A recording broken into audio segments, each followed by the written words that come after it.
Fala, vencedores! Questãozinha número 20 da nossa lista de movimento uniforme. Cara, essa questão aqui é cobrada demais porque é de ultrapassagem, tá? Então sempre vai ter lá alguma coisa sobre isso nos seus exercícios, sobre movimento uniforme. Então bora lá? Um veículo de 3 metros, aí você já vai sublinhando, ó. Mete o canetão aqui, ó. 3 metros de comprimento, se move a 108 km por hora. Cara, já para aí e já pensa, pô, o veículo é 3 metros, então visualiza. Se o veículo tem 3 metros, ele provavelmente é um carro, né? Ultrapassa uma carreta de 22,5 metros, tá? 22,5 metros de comprimento, que se move a 72 km por hora. O tempo, ou seja, a gente já sabe o que ele quer o tempo. O tempo gasto do veículo para ultrapassagem certamente é de quanto? Como assim? Como que a gente vai resolver isso aqui? Primeira coisa, a gente tem duas situações, né? Vamos desenhar aqui. Primeira situação aqui, ó. Nossa primeira situação, ela é o seguinte. A gente tem o carrinho de 3 metros, certo? Nosso carrão aqui, ó, não tenta copiar não, porque esse desenho aqui foi totalmente preparado, cara. Olha aqui, nosso super carro em um retângulo. Então a gente tem aqui o carrinho de 3 metros, tá? Vou até colocar aqui 3 metros. E aí a gente tem uma carreta de 22,5 metros, certo? Lindona aqui, ó, nossas rodonas, certo? Como que começa a ultrapassagem? Quando a traseira da van, ou da carreta, estiver pareada com a frente do carro, tá? Então, isso aqui, ó, tem que estar pareado. Esse é o nosso início, ou seja, aqui é o ponto zero, nosso início, tá? Da ultrapassagem. Lembrando que a carreta tem o quê? 22,5 metros. E aí nós temos a nossa posição final. Isso aqui representa nossa posição inicial, tá? Inicial do sistema. E aqui a gente tem a nossa posição final. Como que vai ser a posição final? Temos lá a nossa carreta de 22,5 metros. Caraca, esse desenho está muito lindo. Ó, 22,5 metros de carreta. 22,5 metros.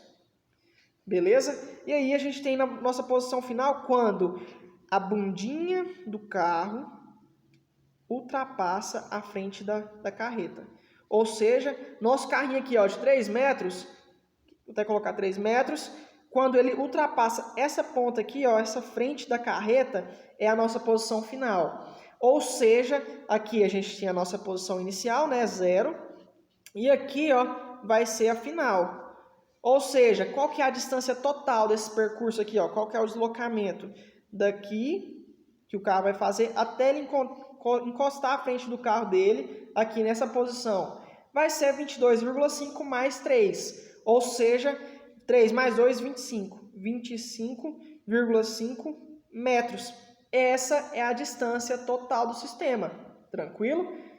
Ou seja, essa aqui é a nossa posição final.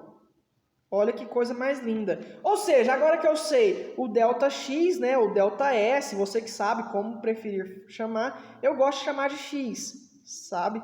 Então, ΔX é igual a 25,5 metros. Cara, que coisa linda. Então, agora a gente já sabe qual que é a distância do percurso. Aí ele quer saber o tempo. Para saber o tempo, como que eu vou fazer? Lembra que a titia Cotinha te ensinou uma fórmula que era assim, ó, velocidade média é igual a ΔX ou ΔS ou ΔD dividido pelo tempo. Como que eu faço, então? Eu preciso saber a variação do tempo. Mas como que eu vou descobrir se eu só tenho a distância? Muito fácil. Ele não te deu a velocidade do carro e a velocidade da carreta? Vem cá comigo, ó, para eu te mostrar. Vou até chegar a folha aqui, ó, para a gente entender melhor. Vou fazer em outra folha aqui, ó, para te mostrar rapidão. Eu tenho duas velocidades. A velocidade do carro, certo? Que é quanto? 108 km por hora. Beleza? E tenho aqui, presta atenção, a velocidade da carreta. Vou colocar aqui, ó, velocidade 1 e velocidade 2, representando o carro e carreta. A velocidade da carreta, obviamente, é menor, que é 72 km por hora. Como que eu faço a variação? Qual que é o cálculo de variação? Quando eu falo de variação, eu subtraio, tá? Então, por exemplo, o ΔV do sistema, tá? A variação da velocidade entre os dois, não de um carro, por exemplo, porque como é movimento uniforme, não tem variação de velocidade, certo? Ficaria 108 menos 72. Muito fácil, que é basicamente, fazendo a subtração, 36 km por hora. Opa, Luan, está em quilômetros por hora, só que a unidade de distância está em metros. Então a gente já pega aqui e transforma. Ó. Para transformar para metros por segundo, basta dividir por 3,6. Ou seja, a variação da velocidade nesse sistema vai ser 36 dividido por 3,6, que é muito fácil também, que é igual a quanto? Vou fazer aqui na frente, porque já não está pegando mais. ΔV vai ser 10 metros por segundo. Então vamos voltar lá no sistema?